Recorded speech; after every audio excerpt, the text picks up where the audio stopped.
All right. Good morning, Coach. Welcome to the podcast, man. We reconnected this past year, and it's been great catching up. But I'm super excited to have you on this morning, man. How are things going? Oh, good, good, man. Yeah, like I said, reconnecting's really cool. Kind of, stepped away from coaching a little bit, and Mhm. and then always watching what you guys are doing on that hog football chat and all that good stuff, man. So it's good to see you still doing your thing for sure. So Yeah. No, it was good. You kind of I remember you and I, and we'll get to the actual podcast stuff here in a second. But yeah, uh, you and I had a pretty good relationship, and then yeah, like you said, and we'll talk. I'm going to talk about that a little bit down the road. You kind of got out of coaching for a little bit, and then lo and behold, I get a message from you on Twitter, and I'm like, Bill, where's Bill been? So it's always nice. Like I said, it was always nice to hear from you. We had talked a little bit. We talked a lot a bit previously, and then I think you and I met at a AFCA one year, right? Or am I? Is that okay? yeah, officially like a fish because like you said, I think you guys, and I know we'll get to it, but started your thing right when I was tapping into college coaching and I'd always, participate on Monday nights and kind of it was a lot of fun, clinicking with those guys, but it also led to recruiting, of course, Yeah. and then finally able to meet officially at that AFCA that one year, Charlotte, I think. I think I can't even remember. They all blend together. I can't hardly remember. But yeah, well, good. Well, let's get going, man. Let's get started talking. So first question I always ask everybody: talk to me about how the offensive line has played an important role in some of the teams you've been a part of. Oh man, especially for me, these last couple of years, and we can get into that story, they've brought me kind of back to life coaching wise, but what's always kind of been, my MO as a coach when I got into it, it was always, a coach took over a program or a program was starting and they always kind of needed somebody to step into that role that could get, guys motivated and get, that five as one mentality and whatnot. So I always kind of got roped into if you kind of look past where I've been or whatnot, it's always a place that's starting or rebuilding or doing Mhm. something like that. And they're always looking for a high energy O line guy to come in and keep it simple for those kids, no matter what the age, whether it be college or high school, and that's kind of where they've always been for me is they've always been the new foundation of every program that I've been a part of. So Okay. being able to take that group and either install a new offense or a new scheme, whether it be a gap scheme or a scheme that they were gap going to zone, and how long that could take for some kids to grasp onto and stuff, and Right. be able to dumb it down for those kids and keep it simple so that way they can play fast and physical and have a lot of fun while they're doing it. So Yeah. No, I think that's awesome. Obviously, it's you and I are very similar in that regards, and I think people forget sometimes the key word you said there was fun. Um, Make it fun. Like we're in such a world and generation right now and landscape with obviously more than just football, but even in just football, or like let's keep it fun for these kids. Let's let them enjoy their time and then kind of move on from that. I forgot to ask, did you guys win last night? I hope it's not a touchy subject or oh, not at Friday. all. We were lucky, we were blessed, we got a bye this Oh, week, okay, very good. so we were able to kind of see who we were going to draw, and you know how it is, and once those seeds got kind of settled, now they're start breaking down film and getting ready to go Yeah. and getting ready for this week Friday. So the best part is all kind of roads lead through Tipton right now. So Okay. so we got kind of home field advantage for the playoffs, so that'll be good. And I know our Yeah. kids are super excited, and then of course our head coach Duke, he be prepared and ready to go. Man, he gets them kids prepared, that's for sure. So. Awesome. Who do you guys play, if you don't mind me asking? No, we got Skyline. Okay. Skyline. So they're a kind of conference team, and we're in the districts, if you will. Okay. Uh, so we'll have Skyline, and then from there, I don't know who's on the other side of the bracket yet, but you know how it is, one week at a time. All that good Oh yeah. normal coach talk. So Did you guys with the week off and you kind of having the college background, um did you go scout? Did you guys go like did you like I feel like that's kind of a lost art a little bit sometimes going to like physically scout, not just watching the film. Did you guys go do any of that or is that kind of coach, he went down, him and our defensive line coach, and the FNG or our new guy, of course we call him, but Connor Duke, his son, they all rolled down to Skyline, fairly, about an hour drive for them. Okay. They were able to get down there and scout a little bit. I kind of agree with you. It is a lost art form. What's killing me with that is it's my commute, to and from school. I got about 45 minutes to an hour or so, and Okay. so being able to balance, this is the first time I've really had to balance, home and coaching, because of that commute a little bit. But Right. like I always tell everybody, the wife's getting back into coaching shape, so There she'll you get go. used to it again soon. Yeah. Yeah. That's good. So That's an important part of it for sure. But I had to ask you because this is something when I saw your bio, I don't think this was something that I knew about, but you played quite a few years of arena football. Um, talk to me about that and how that kind of got started and that whole kind of 6 years. I think you said 6 years, but that whole kind of six, yeah. span of playing arena ball. Talk to me a little bit about that and what you remember. Yeah, so I mean, it was a lot of fun. It kind of just all kind of worked out after college. You know what I mean? Just kind of the places I went to because I started a career with the Department of Defense and I went down to Georgia. And down there they had the Georgia Force, and still kind of in shape right out of school, and was like, well, screw it, let me go try. You know what I mean? They just had Hmm. those regional tryouts and went and did it, and kind of made the team, if you will, and played a couple games for them. And then that's kind of where I really learned about like the meat grinder and business of football, if you will, because guys, they're recruiting guys every week and bringing guys in and out and Right. whatnot. So like your lifespan as a player might be, lucky enough, like if you landed at a team, I was fortunate enough to play for the Sioux City Bandits. They had career guys there that could stay and play for a long time, and their numbers are hanging in the drafters, and they're treated well and things like that. And so, or you're kind of a guy like me that was a mercenary, where you just kind of bounced around to different teams, and hey, we need a center. That I mean, there was one year where I played for a couple different teams in a season because you're brought in and you're playing center. That was what was able to keep me going. I was able to play center, and there's always a Right. need for that, being able to get the ball back there quick to that guy. But I was able to bounce around, and yeah, so there was one year where I played like three different teams, where it was like, hey, you're here, and then you get traded across the league, and then you go back Right. to another team, and so it was a lot of fun, and it's a definitely, the game is so fast, Yeah. and it's just wild how it's funny, like it's a different game too for receivers. Like they can't break off the routes that like they're used to, or bend them a certain way, because one, you got a wall. Right. And two, everybody's there. It's so quick. And I always like telling the story of my very first arena experience when I moved back to Nebraska, and it was playing for the Council Bluffs Express, and first game really starting, and we went to Oklahoma, and I remember snapping the ball and trying to engage with the nose, and I just hear the crowd just go, because we scored. That was it. That was it. Like Oh, I that didn't even was get to it. touch the guy. It's yeah, So at least they weren't booing you or right, right, that right. they weren't yelling about a bad snap. That's kind of the center's worst nightmare, right? Like you Well, yeah, snap a ball and start blocking, and then you hear the crowd, right, in right. a negative, Ah. and you're like, oh gosh, what I do? What happened? That's yeah, that's always I always tell centers whether I'm because I was a center too, and Right, so when I'm coaching, whether I'm coaching the tight ends or the O line or whatever, when they turn and look. So when they snap and then look behind to see where it was, and I'm like, buddy, we'll tell you when it's a bad snap. Like right, you right. focus on your block because you're gonna do that in a game. If you're doing it in practice, you're gonna do it in a game, and then you're gonna really mess up.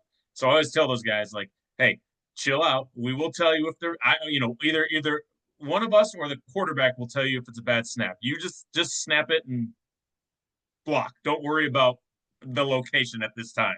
Exactly, 100%. And I think you know what I mean. It's fun because, like, I'm glad you're saying it, and then every other offensive line coach, if we could just start echoing that Yeah, instead of yeah, jumping right. on them so quick. You know what I mean? Like, just Now get them coached up. Quit we're watching. right. You know, Were you a center? Because this is another not to talk too much about this, but um, I always looked between my legs, and it became almost like a force of habit where I'd get up to the ball, I'd kind of peek, and then I'd be ready to go. Were you one of those guys, or did you have just kind of the mental capacity to know where to put it? Oh no, gosh. Well, in arena, you had to look between the legs because there's some of those places would get so loud, so you're Yeah. looking for like a hand movement or something to know when that high motion was coming. So Okay. like, True. That's true. I forgot about that with arena right. ball. Yeah. So and then towards the end, when I was a little more out of shape and had too big of a belly, you're holding your breath in between your legs and trying to. Trying to, yeah, make, snap it, snap it, snap it. Getting, Please give me the signal. Please give me yeah, the right, signal. man. So you took that now, kind of backtrack and then we'll get to where we're going. When you were playing college ball, did you know, was coaching kind of in your mind at all, or did it kind of take that time in the indoor league for you to really kind of, I don't want to say fall in love with football again, but really kind of get back into the mindset of coaching, or what was, how was that with playing college ball? Yeah, no. So right away, I actually had an opportunity to coach right at Midland, the school I was at, because I was like, Right. oh man, maybe, I kind of had the taste of it. Was thinking about going back for a semester to knock out a couple classes, to get your teaching certification done and that kind of thing. Yeah. And so I was able to coach there under a great defense coordinator, Nick Sita. He's a guy that played at Miami and FAU and came over and was a defense coordinator for us. And they needed a D line spot. And I kind of was able to go into that and learn under this guy real quick. Hmm. But then while going through that season and whatnot, I had a chance to, shift and go work for the Department of Defense. And so I was like, as a kid, I was like, okay, maybe I'll start a career doing this, Yeah. type thing. So I had an opportunity to go down to Georgia, and then I was able to still play while doing it. So it was just kind of one of those like, oh, well, let's just, keep playing while I can, because, Right. our lifespan's only that big as a football Right. player when you're playing. So it was just like, I'm going to try and keep doing this as long as I can. That was kind of the mentality that I had, Yeah. you know, Did and, so and you kind of had that in the background because you coached indoor football too. Was it yeah, was it difficult? Did you find it difficult kind of transitioning? And it kind of happened at Midland also. Did you find it difficult transitioning so quickly from player to coach, or was it kind of seamless and guys sort of, because there's always that, you yeah. always hear that of like the, hey, well, you're too young, or like you played with these guys too much, they're not gonna respect you. Did you run into any of that, or were you able to separate it? So I was lucky because at Midland, majority of my starting career, I was an offensive lineman. And then my True. senior year, they bumped me over to D line. But I also kind of had a little respect, so it wasn't too hard of a transition. But I totally agree, because I've, in my coaching thing, watching those guys, be a student assistant or a Hmm. coach, it's a tough, I think that is the hardest coaching position you can be in is Yeah. transitioning into that because at the college level, there might be guys that you sat and had fun extracurriculars with, at their house on the couch or that kind of thing. And then Right. now all of a sudden you're trying to pull in a different respect, or like maybe a kid that got hurt, or maybe a kid that really didn't produce that well on the field. And then he's trying to step in and coach. And guys are kind of like, well, what do you, I mean, dude, you can't even do a, three-step drop. How are you going to teach me any quarterback or something like Right. that? You know what I mean? Right. So like, I think it doesn't matter who it is. I still think that's the toughest coaching role. And if you want to get better as a coach, that I think that's, one of those great trials by fire is Yeah.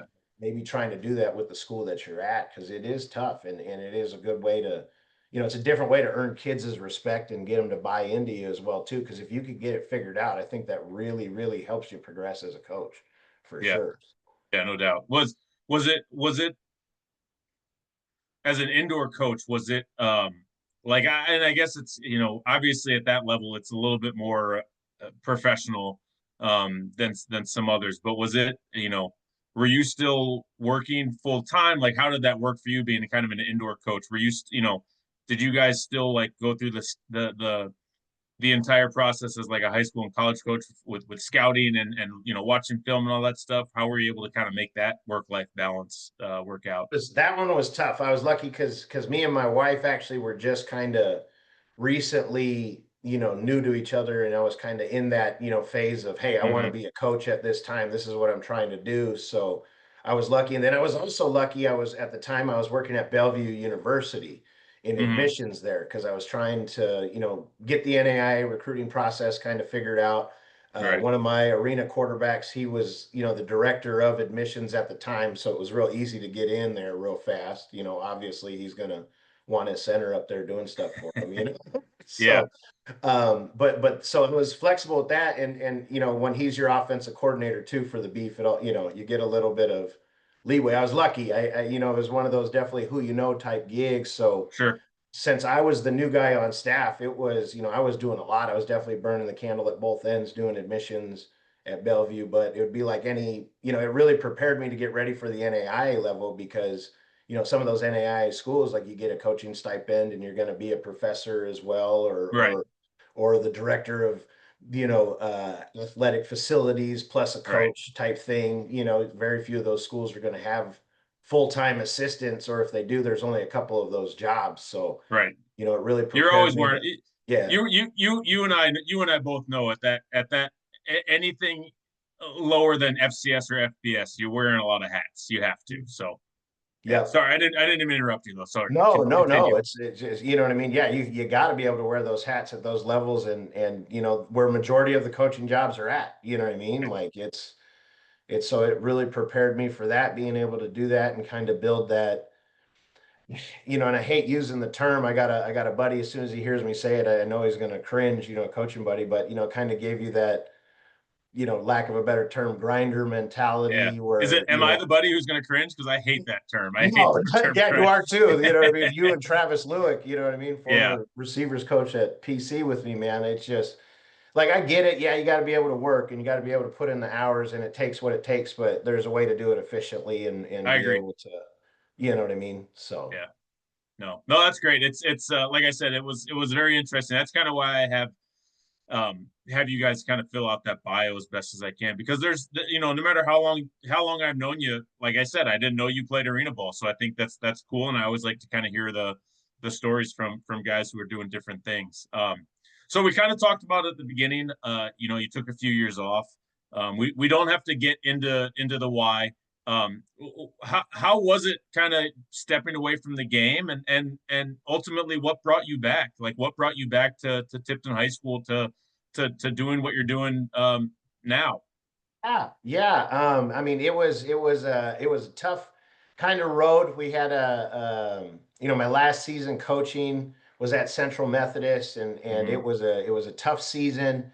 We had a lot go on, off the field and on the field, and it just, it was a great coaching role. I was the right guy for the job at the time to be able to direct those young men through the adversity and the challenges that they face, but it kind of sapped a lot of my giving tank, if you will, or Sure. I had to recharge because I was not in a bad way. It was just, man, like I needed to get myself better mentally and physically as well too, because I gave those boys a lot, and I'll gladly do it again for them. And I got big shoulders, you know what I mean? Right.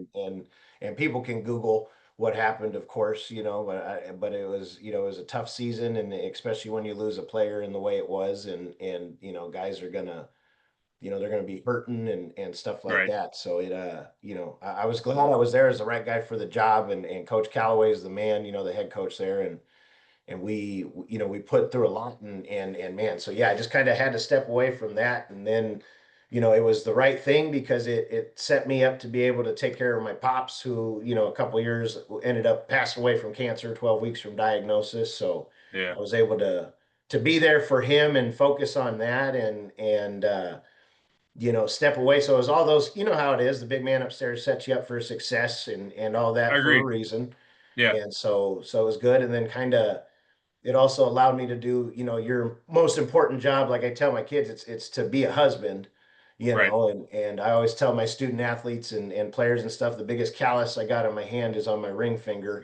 You know what I mean? Because Yeah. and it was really good for me and my wife to be together and enjoy our company, and just keep building on our marriage. And we Sure. just had this time, because with coaching and stuff, you know how it is, the hours and the time you're putting in. And on top of that, keeping our long story short, but we had, at one time, we were 10 and a half hours apart, and we made it a point to see each other once a month at least, and stuff like Right. that. So you know how it is. It's a lot of work to be able to maintain the coaching aspect and to be able to give to these players and everybody and community, and then plus be a good husband at home. And so Right. kind of, you know, I was able to get time off for this reason to be able to do that. And, you know, in my background after transitioning from the DoD back into education, I started working with behavior kids, you know, the knuckleheads of the building and programs and stuff like that. And they're my favorite because it takes one to know one, you know what I mean? So,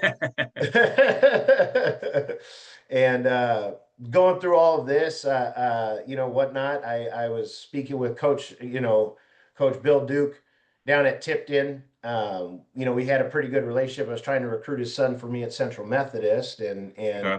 it was just kind of out of the blue. We were texting back and forth, and you know, having one of those type of days. And he was like, "Hey, man, like, what do you think about maybe getting in coaching again? You know, we're trying to get some stuff. We need, you know, a couple more coaches to help out, and we're really trying to put a run together and got a good group of kids and all that kind of stuff." And so we were kind of chatting back and forth, and I was just like, all right, you know, let me check it out because they had, you know, Right. weights on Sunday evenings. And so I went down there one Sunday and hung out and saw the kids and what he was putting together down there, and just kind of kept going. And then one Sunday turned into a couple more Sundays, and then it turned Right. into me and him talking. And then you know, I was able to apply for a position in the building, and just kind of all the dominoes fell and said, let's go do this thing. You know what I mean? Right. So just pulled the trigger and wanted to get back into coaching because, you know, long story, you know, way long story, but I just felt ready again, you know, Sure. ready and kind of turned a new leaf coaching wise and a new philosophy and just ready, you know, if you will, that whole proverbial butterfly come out of the cocoon, you know what I mean? Yeah. Redemption story, Yeah. whatever you want to call it, you know, type thing. And just kind of, yeah, I was ready. Just felt ready to be a coach again. So Right. No, that's all. I mean, I think that's awesome, and you kind of hit the nail on the head too. Like we as coaches, we're given these trials and tribulations to put us in the right spot for success, and whatever whatever you know we've had bad seasons. Every coach in America has had a bad season at some point and a great season at some point, and they're all for a purpose to lead us to whatever it is we're being led to. So, for you, it was taking a few years off and kind of like you said, I think you hit the nail on the head with that too, is recharging. I think a lot of coaches burn themselves out. And then unfortunately they stop coaching. And there's probably far more great coaches not coaching than that are coaching out there. And so, to take a step away and then be able to come back in is a testament to you as a person and your character and your morals too. So I think it's great that you're back in. I think I can tell by talking with you, a couple of times. You and I, by the way, listeners, Bill and I are playing the longest game of phone tag I think known to man, and part of it, I think part of it sometimes I just don't want to answer just to keep the game going alive. So this is why we're doing this now though too. But anyways, just talking to you and via text and phone, hearing the excitement, I can tell you're definitely glad to be back in the game. definitely, most Yeah, definitely. And it's fun being, you know, the juice coach again and flying yeah, around and just getting kids to, you know, and the kind of thing I was teaching them this, you know, all of us coaches, you know, Coach Duke had all of us coaches kind of think of a phrase or, you know, things for the kids to get behind, and mine's get to, man. We get to do yeah, this. We get, you know, I get to coach every day. You get to show up and lift weights. You get to go to practice and all that, you know, it's and not piling on to the dad, but it's all because I got to take care of my dad. You know what I mean? That sure, was the mentality I had with it. And you know, I mean, I get to do this stuff. I get to, you know, take care of these kids and get them excited. And, you know, when it's raining and stuff outside, we, you know how it is, get them to have fun. And because you get to do this, you like get to play football for so yeah. long. So let's, you know what I mean, kind of get after it and have fun with it. And I think No, I that's think that's one, great. one way you and I have always connected is you know, we never forgot that this is a game. You know, Yeah, yes, we want to be professional, and yes, we want to play high level and be prepared and all that, but it doesn't matter if the kids, you know, 13 all the way to 22 years old, they're still kids and it's a game and we yep, got to have fun with it. And I think that's kind of my most enjoyable thing when I go to these Missouri, games, sitting there listening to SEC crowds and being able to say like, hey man, don't forget that's a kid that you're trying to Right. yell at, He's like, 18. right. He's going to make a mistake. Give him a break, Yeah. so. Yeah. I like the phrase we had. I got a new phrase whenever I'm, if I'm lucky enough to be a head coach again or something. My 3-year-old daughter has been saying this thing a lot lately where she'll be like, oh, let's race to my bedroom. Whoever wins wins. And so Yeah, I'm gonna try to adopt that somewhere where whoever wins wins. It's like I so like that. right. It's so like basic and silly, but it's like, yeah, whoever wins wins. Like, let's go out there and win. That was it's easy. But anyways, last question I got for you, then I'll let you go enjoy your Sunday, man. If you could put a Mount Rushmore together of offensive linemen, from guys you played with, guys you coached, or just guys you were a fan of growing up, who would be on your 5-man offensive line? Man, geez, that's such a good one.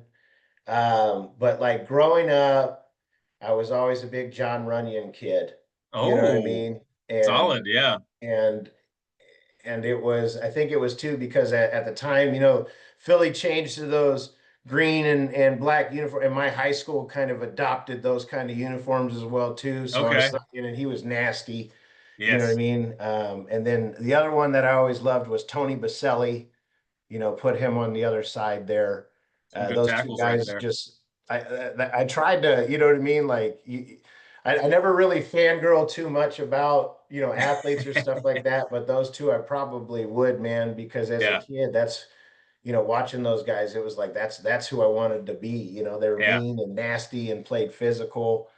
Um, and whatnot, and then of course, you can't forget about like Anthony Munoz's Hmm. and you know, um, oh my gosh, I got all these names kind of hit me in the head running with I know. aggressions. I That's was I yeah. was I was talking with Coach Bob Dadgum, Dallas Cowboy, of course.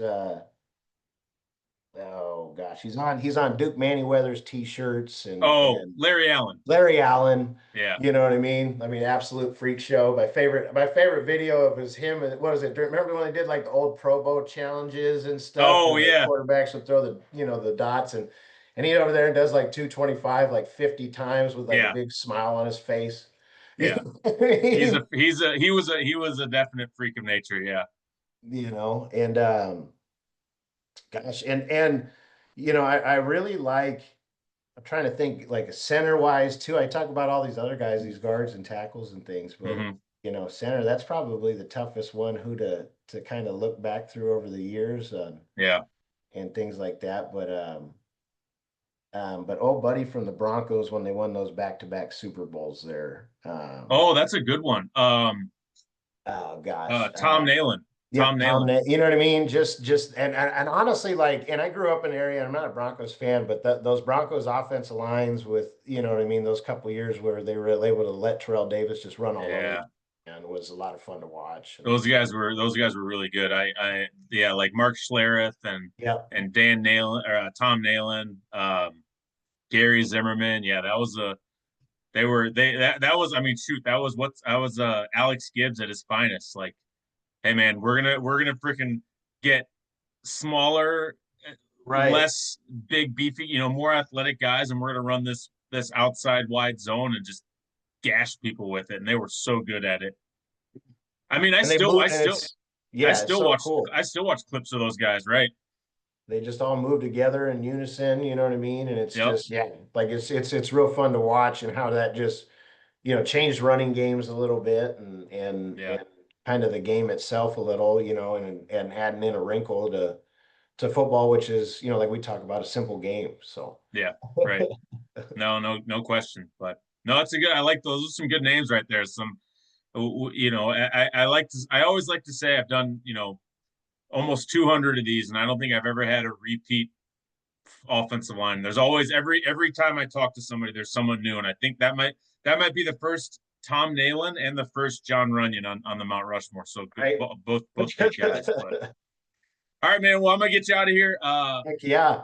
Do me a favor before you go. Drop your Twitter handle and anywhere else people can find you, just to reach out and talk some football. Oh yeah, super simple, man. It's all Coach Sonny.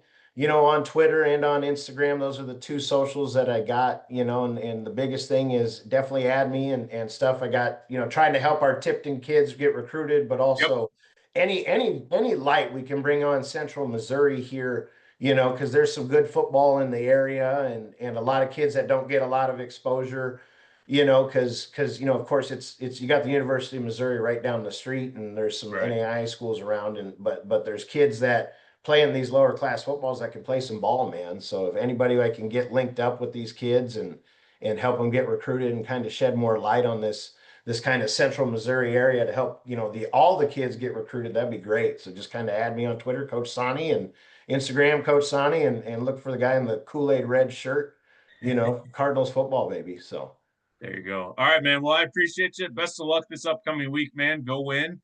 And yes, sir. looking forward to talking with you a little bit more. Yeah, can't wait, Tony. Thank you again so much for having me, man. You bet, man. I appreciate you being here, man. Later, brother. See you, man.